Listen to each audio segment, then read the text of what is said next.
This episode is brought to you by AMC and AMC Plus, presenting the critically acclaimed second season of Anne Rice's Interview with a Vampire, praised as one of the year's most rewarding and remarkable hours of television by IndieWire, starring Jacob Anderson, Sam Reed, and Delaney Hales. For your consideration, go to amcfyc.com for more. One day when I grow up, that's who I want to be, is that guy. I don't want to be that jerk anymore who got in trouble. Yeah. I want to be the guy in that fast car with beautiful women. So it obviously wasn't quite that, but it taught me there was such a thing as the entertainment business. In the annals of modern Hollywood, there are few players more renowned and who had more of an impact on this industry than Ron Meyer. Coming to Hollywood after leaving the Marines, he became an agent and ultimately, alongside the legendary group of Mike Ovis, Bill Haber, Michael Rosenfeld, and Roland Perkins, founded the Creative Artists Agency, ultimately becoming CAA president and something of a buddy act as the warm human face to the agency alongside the remote, imposing Ovitz. He presided over the company that through the 80s and the 90s changed the face of Hollywood as we know it. Then, halfway through the 1990s, he made a career switch, ultimately becoming one of the very few agents to succeed as a studio executive, joining Universal Pictures, where he served as president and chief operating officer under 6 different owners until 2020. A story as impactful and far-ranging as Meyer's, playing itself out over the course of 50 years, is hard to contain within one decade. And so listeners to this 90s podcast will note that the discussion ranges freely to events before and after that time. But the hinge of it is the moment in 1995 when Meyer chose to end one great Hollywood career and embark on an equally impactful second act. And so without ado, here is our conversation with Ron Meyer. All right, Ron Meyer, welcome. Thank you so much for joining us on this podcast and remembering the 1990s together with us. My pleasure. It'll be fun. We come to your story, we're sort of coming in on chapter 8 here, the middle chapter of your story, because you had great achievements before and after this era. So starting in the middle here, 1990 comes and CAA, which you founded, has become the dominant agency. What was that like being a part of that? Oh, God. Well, it was an exciting time. But, we were, by that point, 1990, I guess we were already in business almost, 10 years and 15 years, really. And so, everything moved so quickly at CA that it certainly changed financially for all of us. We all started out quite poor and we actually found ourselves making money. But, I don't think any of us... Everything happened quickly, and we were sort of in the middle of that business happening for us. So I don't know that we felt the change. We knew we grew, obviously, and we grew with clients, we grew with personnel, but it happened so organically that all of a sudden we were just in it. Was there a moment you recall when you were like, we're not just working around a little conference table with our anymore, that this is a big thing today? The big change, I think we all first, after a couple of years, we got a paycheck. Yeah. I don't forget the number, but it was probably, $25,000. And strangely enough, that was the first money that we took out of CA.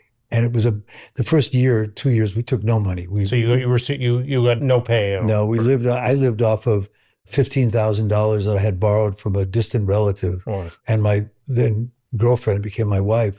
She worked as a secretary, and that supported us. And so when we first got that first paycheck of $25,000 each, I think that was a big moment for all of us. And we realized that we actually had a business that was succeeding. And it was kind of a very kind of celebratory moment. You were taking on some very established interests there in William Morris and others. Were people telling you were crazy to start your own thing and to try to compete with them? I don't think anybody thought we were crazy. I think we just were in the midst of competing with them. William Morris was a very angry and kind of ferocious competitor. They were angry that we had left. They were angry that we were taking clients away. But we were, I always sort of joke about it. We would get up earlier than anybody else and stay later than anybody else. And we worked very hard, worked 7 days a week. And what time did you go into and leave the office typically? Oh, God. I think we probably started our mornings at 7:30 and probably left some nights at midnight. Certainly for the first year, we were signing clients at night and meeting with them at night. And we were selling whoever we represented in those days during the day. Did clients appreciate that? Okay, here's a place that's really hustling for me in a way. I think that people believed that we were going to work very hard for them, Yeah. and we had to work very hard for them, and did work very hard for them. So I think that was in it. But we represented in the beginning, a not high paying client list, a good client list, but not a very high paying one. And a lot of those clients were still under contract to William Morris. And so for the first year or 2 years, William Morris collected commission on a great many of our clients, and we didn't. Wow. You were keeping the competition afloat. Well, we made that investment, and we knew we had to make that investment. And until we were, after 3 years, when we really signed a couple of sort of movie star clients, that changed it. And Marty Baum joining the company was a giant change for us. And that happened after about a year and a half. So that was a huge change for us. Was it fun in the early days? Did you enjoy it, or was it just a mission to? Oh, it was everything. No, we had a good time, and it was hard, and it was fun, and it was exciting, and it was scary, and we were there. We were in the midst of it. So I would tell you that overall it was a great time, and we had disappointments, but we had a tremendous amount of success, and we were at the right place at the right time. And as I go back to Marty Baum, because that really kind of changed our profile. People don't give him enough credit for what he brought to the company, but he was a major force kind of in the entertainment business, the agency business. He was well known, and he represented Sidney Poitier, who was, of course, a giant star. He represented Blake Edwards, and he represented Richard Attenborough, and he had a number of clients like that. And that was, that put us on the map right away. And then once he came and really was established within the company, we were able to take that group of clients and sort of grow it into what ultimately, I guess, it became today. The industry in general was a much more sort of casual place when you started this. It was not the all MBAs. No, but no. I always joke about it. I think the wildcat oil diggers who were running the movie businesses were making movies because they loved them and they wanted to make them and they believed in what they were making, and they weren't dictated to by huge corporations. So it was a little bit different. People were able to, I think, have a much more entrepreneurial and creative spirit. I think that changed. But in those days, yes, you could sit with the head of a studio as an agent. You could sit with the head of a studio and you could sell, I guess, and convince them what movie to make. And sometimes they said yes, and sometimes they were right, and sometimes they said yes and they were wrong. But out of that came some great movies. And I think we were there for a lot of them. And did it feel like the deal making didn't require an army of accountants to no, decide it? But it was always complicated. It was always competitive. It was just I talked about it the other day, because when I know I was coming here and we were talking about the 90s, I said, you look back on it and you think it was a simpler time. I'm sure every generation says it was a simpler time in the old days. And I'm sure 20 years from now, someone's going to say these were simpler times. But within your time, and this is good too, it became less simple. Fast forward to CAA, is not just a little startup, but as you entered the 1990s, the massively dominant player in the industry. So how did life change for you going from being at this little scrappy startup to you are now presiding over an empire? Well, an empire, I'm not sure it was an empire, but it was obviously we represented important clients, and those clients gave us a certain amount of clout in order to represent them properly. And so you were able to do what they called packaging in those days. And you could, instead of just selling a screenplay, you could have the screenplay and put the right director and the right talent together. They go to a studio and sort of command a big price to get it. And yes, there's still versions of that today, but then that was really our main business in the movie business. I mean, we sold our clients obviously individually, but when we had the right goods and we put them together, big packages came out of it. And, good for the clients, good for us, and good for the business, I think. What was it like then working out of you were in this IMPay fortress with giant painting, and you had hundreds of agents, dozens of agents with it? I think when I left after 20 years, we probably had a total working staff of about 200 people and probably a total clientele of about 400. Which at the time was massive. It was a big size company comparatively, compared to today. I think CAA and certainly triple that. How had deal making changed within the industry? I mean, the industry had changed very much at that time. Yeah, I'm not sure the deal making has changed. I think people, interesting, huge deals got closed on a handshake and people trusted each other. And I think they still do. I think if the right people make the right kind of deal with each other, people trust it. You don't have to put it to paper in order for it to happen. Once each party's agreed, I would tell you 95% of the time it sticks. You came into Hollywood, though. You came out of the Marines, and you got into this business. At this point, were you pinching yourself? You're sitting atop this massive bit. To the day I left Universal, I pinched myself. So for me, I always thought it was a miracle. I mean, I was at the right place at the right time. I'm a high school dropout. I mean, so it worked out well for me. I mean, I went in the military when I was 17 and a half, went in the Marine Corps. And when I got out, I had other jobs, but my first job was as a driver for a great old time theatrical agent. And a man named Paul Kohner. And I worked for him for almost 4.5 years and then went to William Morris. And then we left William Morris and started CA. I was very lucky. I was the right place at the right time. And why was this the right fit for you?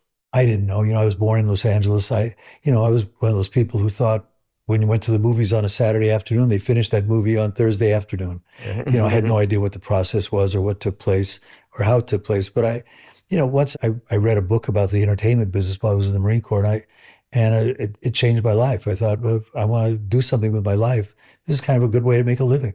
What was it about that book and this business that I had the measles. I was in quarantine, and I had at that point actually never read a book in my life. I mean, I was 18 years old and never read. And my mother sent me 2 books. One was called Amboy Dukes, which is about kids who had been in trouble, which I had been always growing up, and about a young agent who worked at a big company, and he drove a fast car and went out with beautiful women. And I thought, boy, one day when I grow up, that's who I want to be, is that guy. I don't want to be that jerk anymore who got in trouble. Yeah. I want to be the guy in that fast car with beautiful women. So it obviously wasn't quite that, but it taught me there was such a thing as the entertainment business. And so I pursued it, and I got very lucky. I got that job. I was selling men's clothes at a clothing store called Zeidler and Zeidler. And I was, I've been on many interviews, and one of the interviews I'd been on, they remembered a guy named Ron who worked in their messenger quit. They called me and said, "Do you want the job?" And so that started my career. In the industry there, you're very famous as someone who makes people feel very comfortable. And a lot of people have a lot of warm feelings towards you, and you sort of bring people together, and you have an ease with people. Is that? Well, I basically like people, and I've always felt very fortunate. So I felt philosophically, you treat people the way you want to be treated. You don't have to be an asshole to succeed in this business. Mm-hmm. And so I figured I'd do the best I could. And it probably in the short run, not sure if it pays off. In the long run, certainly in my long career, it paid off. Coming from that place, how does dealing with assholes, what's the trick to that? Well, people shouldn't mistake kindness for weakness. You do what you have to do, and if people behave the right way, you behave the right way. And if they don't, then I guess you have to, behave in kind. As CAA became this giant company, how did working there, you were this band of brothers there all night at the beginning, and then when you're 200 people, we grew organically. So we never, it was 5 of us and one assistant in the beginning, and then the 4 wives and my girlfriend each worked 1 day a week at the company as answering phones. And so as we hired people, it grew 1 and 2 at a time. We never merged with anybody. We never acquired another company. So we'd hire people. So we knew every assistant. We knew their families. We knew their spouses. We knew the agents. We knew their spouses. We knew their kids. So it was a family always. So as it grew. Now, I can't speak for it. I've been gone for 30 years. So they have a different kind of organization, but obviously a very successful one.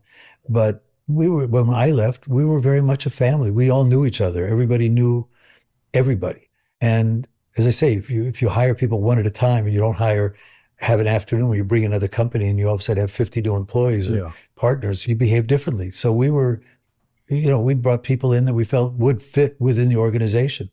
Was it more competitive within the organization and more? I like to think not. I think we worked as a family, and we tried to really work as one. We were a team. And that was always the plan, and that's how we operated. I think in some form they still operate that way today.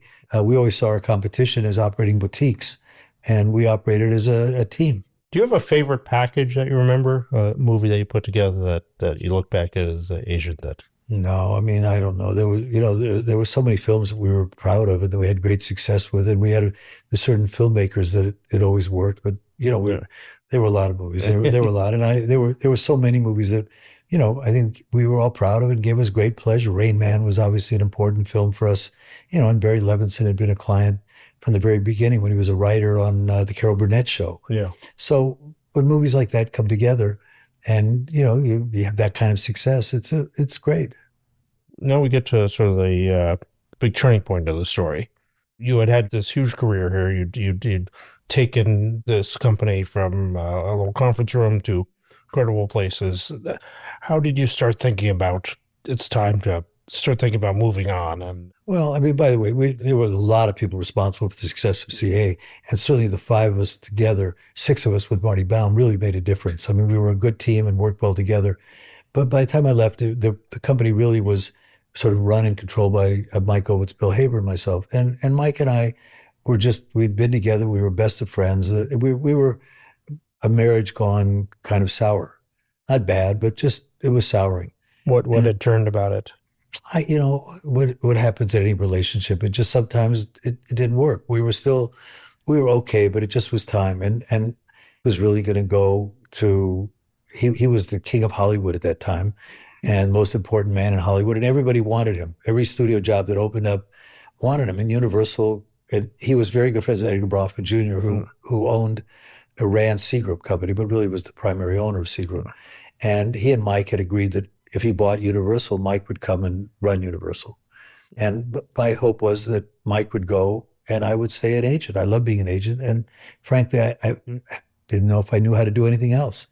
And so you weren't thinking about it's time to move on before all not really, no. I really thought that Mike would go. And in the end, when Mike didn't go, and he'd been offered the Disney job and then, but he was really going to go to Universal. And in the end, he and the Brofmans just couldn't come to terms. Just didn't work. And way too long a story for this podcast. It seems like in the tellings that he wasn't quite ready to that. I think he didn't want to give up that. I can't speak for Mike, but he didn't want to give up that power mantle that he had. Because once you take a studio job, you're the most powerful person at that studio. You're no longer the most powerful person sort of in Hollywood, if that'd be the right way to put it. It sounds a little ridiculous today. But as an agency, you're dealing with everything. Yeah, an agency, and we had the most important client list and, best agents. And Mike really was he was chairman of the company. I was president, but Mike really was the figurehead of the company. I was sort of the Henry Kissinger of it, if you want to put a better way to put it. If I flatter myself by saying that, but I think that's really my role. I was more amicus curiae to keep it together. And so when it didn't work for Mike, the Brofmans approached me, and I was unhappy that Mike didn't take it anyway. And I was thinking about what else I would do. I knew we couldn't stay together, and they approached me and they offered me the job, and I took it. What were your pros and cons when you weighed that? Oh, leaving a company that I loved, leaving people that I loved being with. The people who run CA today are all very close friends of mine and people that I hope bring into the company, if not really brought them in. And the other people, I mean, Bill Haber and I were very best of friends and have stayed best of friends. I was having a time of my life. I knew how to do it. I enjoyed it. I loved my clientele. I was representing people that I fantasized about representing. And I knew how to do it. I loved doing it. And so leaving that was a big thing. And going to Universal, I worried I might be over my head. Truthfully, at the beginning, I was more over my head than I even thought I would be. I mean, I was in way over my head. But it was a challenge, and it was the right time. And I knew if I didn't leave, Mike would not have left. And so it was sort of an opportunity I couldn't resist. My ego was flattered by them wanting me, and it was just the right time and the right offer at the right place. And so that's what happened. Actually leaving and moving on, how hard was that, saying goodbye to the company? It was hard, but I knew I'd be in a similar business. I knew I'd still be in touch with all those people. So it was, Mike and I needed to be apart. And so that was I think he probably deep down felt the same as I did. And so I guess I used a challenge or whatever it was. I took the opportunity and the challenge, and I did it. And when I got there, I realized that I thought I knew my way around better than I knew it. So coming into 94, was it? 90, just around 94, 95. Yeah. So coming into Universal, the Bronfman family. Seagram is the owner. Seagram. I came in, not being prepared for how many people didn't want me to have the job. People that had been there for many years thought they should have had it. I always joked, I was like Cinderella's stepsister who, when the slipper fit, everybody said, "What? The slipper fits you?" And so I was that person, in many ways. So how was that communicated to you? How did you? Well, you felt it. You're running a big organization, and for the organization to really work properly, you need everybody to work together.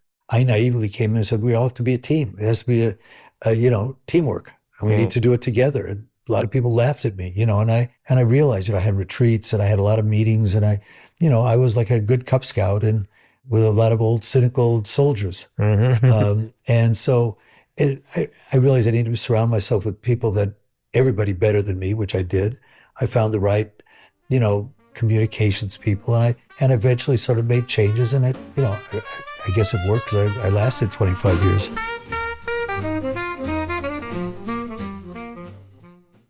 This episode is brought to you by AMC and AMC Plus, presenting the critically acclaimed second season of Anne Rice's Interview with a Vampire, praised as one of the year's most rewarding and remarkable hours of television by IndieWire, starring Jacob Anderson, Sam Reed, and Delaney Hales. For your consideration, go to amcfyc.com for more.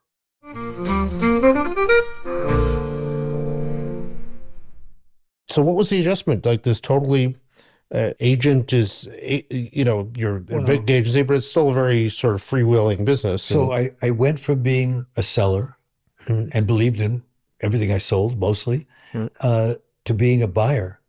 And it took me a while to realize that you have to be much more discerning as a buyer than you have to be as a seller.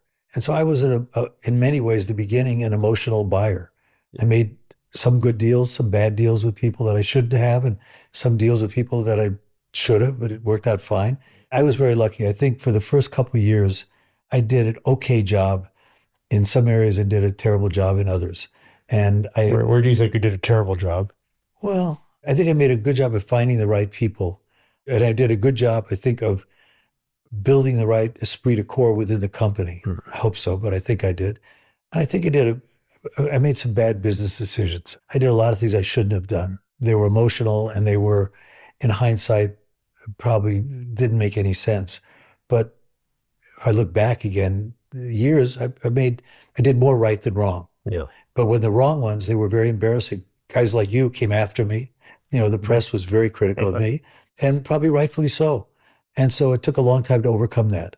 People were cynical about an agent coming in and running a big studio like that. And it took a long time for me to kind of earn my place. When did that feel like getting that? I mean, you had been, you hadn't had much negative attention on you at CAA before that. And no, it was interesting. I mean, it was okay. I think I've been around long enough, so I was thick-skinned enough. But of course, you never like to read bad things about you. It's like any actor, gets 100 good reviews, and then the Poughkeepsie press says you stink, and that's the only one that you're paying attention to. Yeah. So of course you don't want to be poorly thought of, and you want to be proud of what you do and how you do it. So it was a complicated time, but I learned to do it, and I learned to love it. But it was a different experience for me, and it took me a while to adjust to it.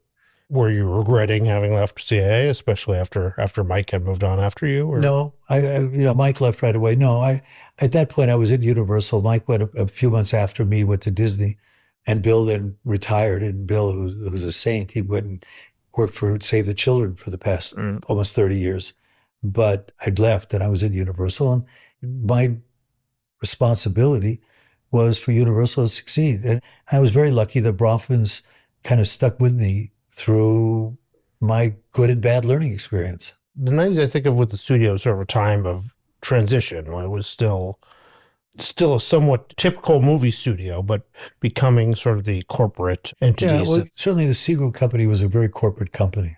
And Edgar Bronfman, who was a very supportive boss and still a good friend of mine, he still had a big responsibility as a public company. So sure, they looked for results. I mean, I had 6 different owners ultimately at Universal over my 25 years there. So they all had different desires, different needs, different goals, different, investor responsibilities. I want to hear about that transition, but Lou Wasserman was still there when you Well, Lou arrived. Wasserman was there. He was chairman emeritus. He no longer had a position at the studio, but he had an office above mine. And we became, if I flatter myself, say we became friends. Of course, I admired Lou Wasserman, and I was very honored that I sort of was there at a time that he was around. Jack would always say, as I was making changes at the studio, he'd say, "Why don't you get Lou's advice?" And I'd say, I have to be very careful. I can't go to Lou Wasserman and ask his advice and not agree with him. So I found myself more in a situation of asking forgiveness than permission. He was Lou Wasserman. I mean, there was no, in my opinion, no greater man in the industry. And he was the last of what the real movie moguls, the real studio moguls were. What was different about him from the people who came after? Like what? Oh God! I mean, I think the world changed, but Lou Wasserman was a powerful figure politically and within the industry. People listened to him. When Lou Wasserman spoke, people did listen to him. So for me, it was a great honor to kind of be at the same place that he had really created. And he was very supportive of me. He was, every time I'd go to him and tell him that I was changing personnel that he'd been involved with or things that he had done, and he would say, "Do what you got to do." He was great. I mean, it was a great experience. And he had followed the same path as you from aging too. He did, and so we understood that about each other. And my first day there, I really went and saw him, and I said, "Look," I said, this is all going to be an interesting transition for you, but you got to know, I come from where you came from. I don't flatter myself. I wasn't Lou Wasserman, but here I am. I got the job. I'm sitting in the big office, and I want to make you proud of what I'm doing. Yeah. I'm not a traditional suit. He had everybody dressed up. I said, I'm really not. But I said, but I'll behave like one. And we got along. He was very generous with me. Did you have to dress more formally at Universal than you had at CAA? No, I didn't dress disrespectfully of the job, but sweater and slacks was kind of my clothes. So you stayed at Universal through 6 owners. What was it like, the fairly regular change of ownership? And you have to, I mean, culturally it changes, and you have to, each owner, I try to convince him, don't try to fix what isn't broken. Right. And obviously the first thing was try to maintain my job. But the second part is that when I had really good people there, it was convincing those owners, trust me, the people who are here are the people you want, and they're all good. And it's not because I brought them in. They do a great job. And don't judge us. I mean, you're always judged by the movies. And I said, don't judge us movie by movie. Judge at the end of the year. If we are profitable, we've done a good job for you. If we failed, then you got to think about, do you want us? But judge us on the overall results. Don't judge us. We're going to have a bad weekend. We're going to have a movie that we're sure is going to be a hit. And Saturday morning, no one's going to go. And don't judge us on that movie. Don't lay awake like I do on Friday night waiting for those results. Don't you guys fall for that. And that was the biggest challenge always, was to convince the owners to leave us run the business that we knew how to run. And frankly, although Barry Diller had been one of our owners for a period of time, and he did know the movie business, but Barry had a lot of other agendas. And he was a very tough boss. We become very good friends, but at that time it was a complicated issue, and we had sort of a tug of war. But otherwise, the other owners had not been in the movie business and had no experience with it. And so my job was really to be the lobbyist for the studio with those owners. So in the 1990s, it seems like the 90s began, and you're still packages, you're still looking for movies that were sequels, but it still seems like picking movies was not that different than it had been 40 or 50 years before. No, that's probably true. I think it's changed in the past 10 years. The streamers changed a lot of it, in many ways for the better, and in some ways not for the better, but majority for the better. But I think that the people, studios were making, 20, 25 films a year, each one. And there were, studios had consolidated at that point. There was no 20th Century Fox and Disney together. There were, companies were free, and they were operating, they wanted to make movies. And so, no one knows what's going to be a hit movie, no matter what you think. Who would have thought The Joker wasn't going to work, or films like that? So no one knows what's going to work and what isn't work. You have to be smart and good and lucky. these decisions that you have to make. This is the things always amazed me about executives, that you're making these decisions where you're betting $200 million on this thing that's going to come out 5 years from now, and who knows what the world is going to be like? Who knows if anyone's going to want to see the star? Who knows if these two stars are going to get along? And you've got to risk that. How do you, coming into that, where you say you were a seller before that, how do you sort of look at the... Well, first you have to have the right people really making those decisions. I had very good people running the movie division. You have to, before you greenlight a movie, to do it properly, you need to budget it properly. You need to have, as part of your greenlight committee, you have to have marketing, you have to have distribution, you have to have production. You need a lot of people, merchandise, you need a lot of people who are in sync. You have to have the group believing it. Everybody has to sign off on the success of that film. And I can't speak for other studios, but certainly Universal, that's how we operated. So it was never one person's decision. You needed to know that everyone had signed off on the possible success. We had some embarrassing failures, made huge mistakes after we spent a lot of time trying to make sure we made the right decision. And we had more success than failures. But we had some colossal failures that we took great pains at saying yes to.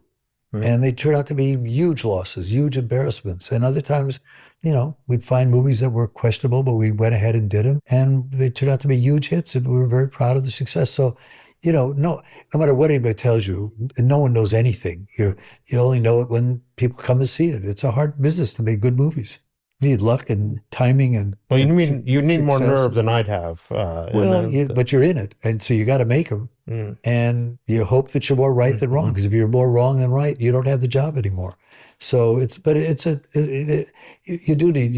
need luck and taste and the right people and the right operation. You need a lot of things going for you. Do you have a favorite movie from your early years of Universal that you remember? Oh, I think that the three movies I was the most proud of that we made, or that we were part of, Brokeback Mountain, United 93, and maybe Ray. Those were three movies that we made that were all questionable. Ray we picked up, but we made United 93 and we made Brokeback Mountain. And those turned out to be really important films, I think. Those two especially culturally were important films, and they were big risks. And I'm proud that those were the films of my watch. What was it like when you went through Oscar campaigns and you're on the other side of it now? Well, I remember when Brokeback Mountain lost to Crash. Yeah. And we were sure we'd win. I had the same feeling when Apollo 13 lost to Mel Gibson's movie, to Braveheart. Yeah. And I remember both times I thought we were going to win. I loved Apollo 13. I really was proud of that movie as well. But both those movies, I was sure going to win. And sitting in the audience, and when you don't hear your movie called, you feel like a horse has kicked you in the stomach. It's a terrible feeling, no matter what anybody says. You move on. But those were, I remember those two moments. Was there a change in the way the town treated you and people treated you when you're a buyer rather than a seller? Sure. People like you better when you're a buyer than when you're out stealing clients from them, or, doing what agents do. So sure, I think you have, your jokes are funnier. You're a little more popular, I think. As an agent, you have different kinds of popularity. It depends how successful you are. When you have the right clients, you're very popular. But when you're a studio executive, people probably like you a little better. You probably notice it more when you don't have the job than you do when you have the job. Is there anything you miss about the way the business was back in your early days as a studio executive? Well, you go back to the beginning of CA, the cell phones, when they existed, were the size of this desk. Yeah. You had to carry on your shoulder, a shoulder harness to carry it. Literally, they were the size of a big shoe. And life was simpler. Sure, I used to walk around with a big bag of coins and make phone calls, from phone booths and stuff like that. And, even though you thought you were living in a more complicated time, things were easier, I think. Did it make life, when people could suddenly call you anytime, anywhere, whether you're driving or walking or... I think it probably for all of us, everywhere in the world, certainly, in this business, but any business, I think you got used to it. At the beginning, it was such a strange phenomena. Privacy went out the window. There was no such thing as being someplace where someone couldn't find you. There was good in that and there's bad in that. And so that changed probably obviously changed the whole world. I still, as I say, you know, you remember a time when it was all kind of easy, and Yeah. it was, when there were 3 channels on television and a local network.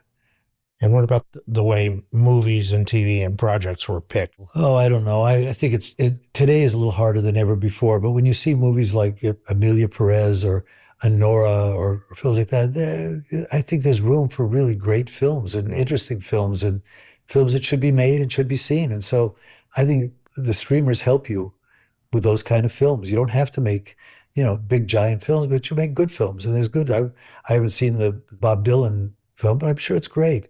There's films I love movies, and so I love television.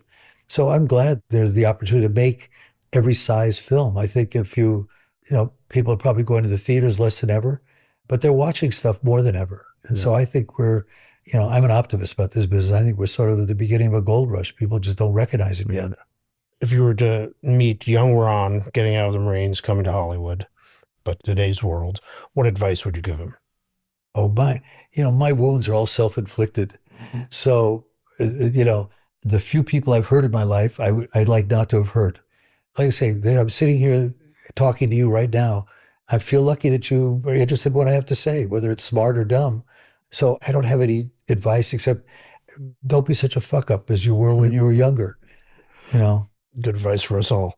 Are there 3 movies or shows from that era, from your early time at Universal, that you made or maybe that the industry made? If you were planning a film festival of the 1900s that you'd like everybody to see right now? Is Godfather one of in the 90s? No, that's a little before. Yeah. God, I don't know. I love movies. I mean, I can't remember the era. Certainly Rain Man, I think, was a great film of that era. Oh God, I think Rocky, probably earlier also, but but Rocky 1 is probably one of the great movies. Still holds up. Goodfellas is a great film. Goodfellas. I saw a list. I'd probably name off 20 of them. I mean, a lot of movies I loved, a lot of movies I've hated. I try to see every movie I can. So I'm a movie buff. So I could sit and, watch 3 movies at a night easily. Ron Meyer, thank you so much for joining us today. Thank you for having me.